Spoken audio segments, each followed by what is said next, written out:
शांताकारं भुजंगशयनं पद्मनाभं सुरेशं विश्वाधारं गगनसदृशं मेघवर्णं शुभांगं लक्ष्मीकान्तं कमलनयनं योगिभिध्यानगम्यं वंदे विष्णुभवभयहरं सर्वलोकैकनाथं।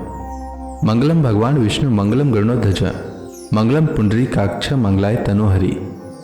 ओम नमो भगवते वासुदेवाय। आज का दिन आप सभी के लिए मंगलमय हो। आइए सुनते हैं आषाढ़ मास कथा का 23वां अध्याय।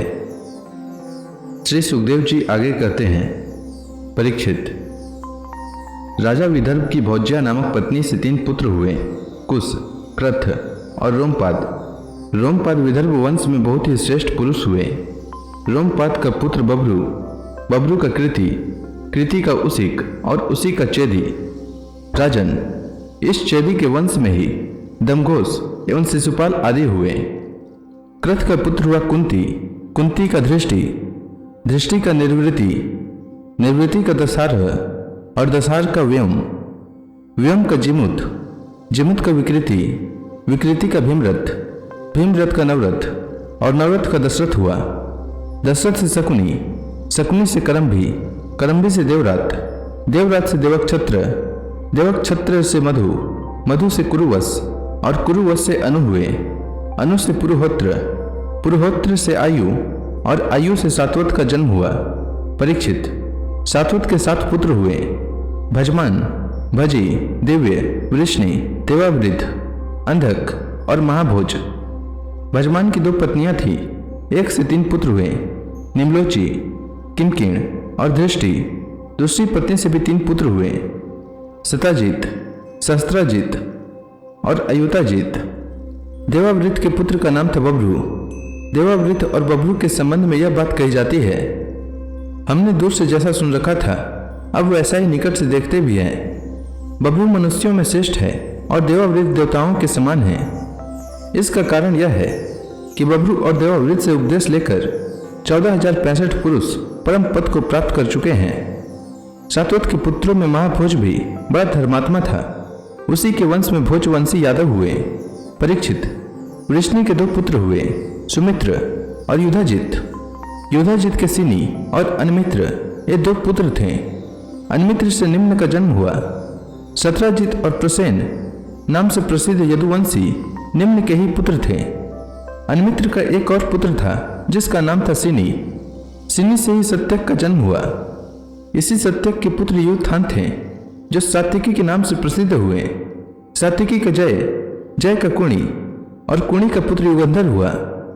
अनमित्र के 3रे पुत्र का नाम वृष्णि था। वृष्णि के 2 पुत्र हुए, स्वफलक और चित्ररथ। स्वफलक की पत्नी का नाम था गांधिनी। उनमें सबसे श्रेष्ठ अक्रूर के अतिरिक्त 12 पुत्र उत्पन्न हुए, आसंग, सारमेय, मृदुर, मृदुर्विद, गिरि, धर्मवृद्ध, सुकर्मा, क्षत्रोपेक्ष, शत्रुघ्न, गंधमादन और प्रतिबाहु। इनके एक बहन भी थी जिसका नाम था सुचिरा। अक्रूर के 2 पुत्र थे, देववान और उपदेव। स्वफलक के भाई चित्ररथ के पृथु, विदुरथ आदि बहुत से पुत्र हुए जो वृष्णि वंशियों में श्रेष्ठ माने जाते हैं। सात्वत के पुत्र अंधक के 4 पुत्र हुए, कुकुर, भजमान, सुचि और कंबल बरही। उनमें कुकुर का पुत्र वर्णी, वर्णी का विलोमा, विलोमा का कपोतरोमा और कपोतरोमा का अनु हुआ। तुम्बरु गंधर्व के साथ अनु की बड़ी मित्रता थी। अनु का पुत्र अंधक, अंधक का दुंदुभि, दुंदुभि का अरिद्योत, अरिद्योत का पुनर्वसु और पुनर्वसु के आहुक नामक एक पुत्र तथा आहुकी नाम की एक कन्या हुई। आहुक के 2 पुत्र हुए, देवक और उग्रसेन। देवक के 4 पुत्र हुए, देववान, उपदेव, सुदेव और देववर्धन। इनकी 7 बहनें भी थी, धृत, देवा, शांतिदेवा, उपदेवा, श्रीदेवा, देवरक्षिता, सदेवा और देवकी। वासुदेव जी ने इन सबके साथ विवाह किया था। उग्रसेन के 9 लड़के थे, कंस, सुनामा, न्यग्रोधा, कंक, शंकु, सुहु, राष्ट्रपाल, सृष्टि और तुष्टिमान। उग्रसेन के 5 कन्याएं भी थी, कंसा, कंसवती, कंका, सुरभु और राष्ट्रपालिका। इनका विवाह देवभाग आदि वासुदेव जी के छोटे भाइयों से हुआ था। चित्ररथ के पुत्र विदुरथ से सुर, सुर से भजमान, भजमान से सिनी, सिनी से स्वयंभोज और स्वयंभोज से हृदिक हुए। हृदिक के 3 पुत्र हुए, देवबाहु, सद्धन्वा और कृतवर्मा। देवमेढ़ के पुत्र सूर्य की पत्नी का नाम था मारिसा। उन्होंने उसके गर्भ से 10 निष्पाप पुत्र उत्पन्न किए, वासुदेव, देवभाग, देवश्रवा, आनक, संजय, श्यामक, कंक, समीक, वत्सक और वृक। ये सब के सब बड़े पुण्यात्मा थे। वासुदेव जी के जन्म के समय देवताओं के नगारे और नौबत स्वयं ही बजने लगे थे, अतः वे आनक दुंदुभी भी कहलाए। वे ही भगवान श्री कृष्ण के पिता हुए। आनक दुंदुभी वासुदेव जी की पौरवी रोहिणी, भद्रा, मदिरा, लोचना, ईला और देवकी आदि बहुत सी पत्नियां थी।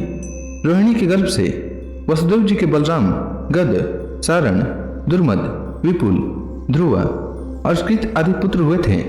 पौरवी के गर्भ से उनके 12 पुत्र हुए, भूत, सुभद्र, भद्रवा, दुर्मद और भद्र आदि। नंद, उपनंद, कृतक, सूर आदि मदिरा के गर्भ से उत्पन्न हुए। परीक्षित, वसुदेव जी के धृत देवा के गर्भ से विपृष्ट नाम का एक ही पुत्र हुआ और शांति देवा से श्रम और प्रतिश्रुत आदि कई पुत्र हुए। उपदेवा के पुत्र कल्पवर्ष आदि 10 राजा हुए और श्रीदेवा के वसु, हंस, सुवंश आदि 6 पुत्र हुए। देवरक्षिता के गर्भ से गद आदि 9 पुत्र हुए और जैसे स्वयं धर्म ने 8 वसुओं को उत्पन्न किया था, वैसे ही वसुदेव जी ने सदेवा के गर्भ से पूर्व विस्तृत आदि 8 पुत्र उत्पन्न किए। परम उदार वसुदेव जी ने देवकी के गर्भ से भी 8 पुत्र उत्पन्न किए, जिनमें 7 के नाम हैं कीर्तिमान, सुसेन, भद्रसेन, ऋचु, समर्दन, भद्र और शेषावतार श्री बलराम जी। उन दोनों के 8वें पुत्र स्वयं श्री भगवान ही थे। परीक्षित, तुम्हारी परम सौभाग्यवती दादी सुभद्रा भी देवकी की ही कन्या थी।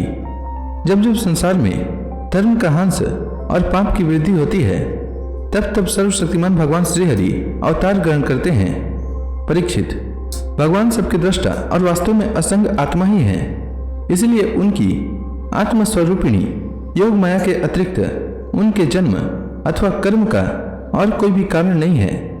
उनकी माया का विलास ही जीव के जन्म, जीवन और मृत्यु का कारण है और उनका अनुग्रह ही माया को अलग करके आत्मस्वरूप को प्राप्त करने वाला है।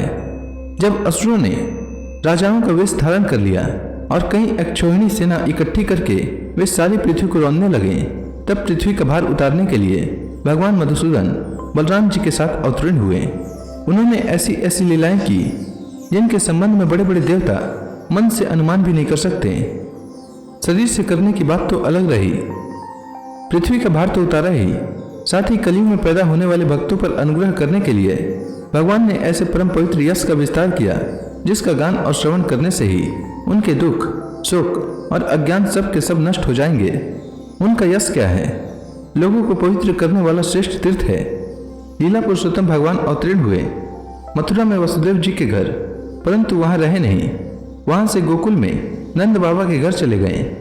वहां अपना प्रयोजन, जो ग्वाल, गोपी और गौं को सुखी करना था, पूरा करके मथुरा लौट आए। ब्रज में, मथुरा में तथा द्वारका में रहकर अनेकों शत्रुओं का संहार किया।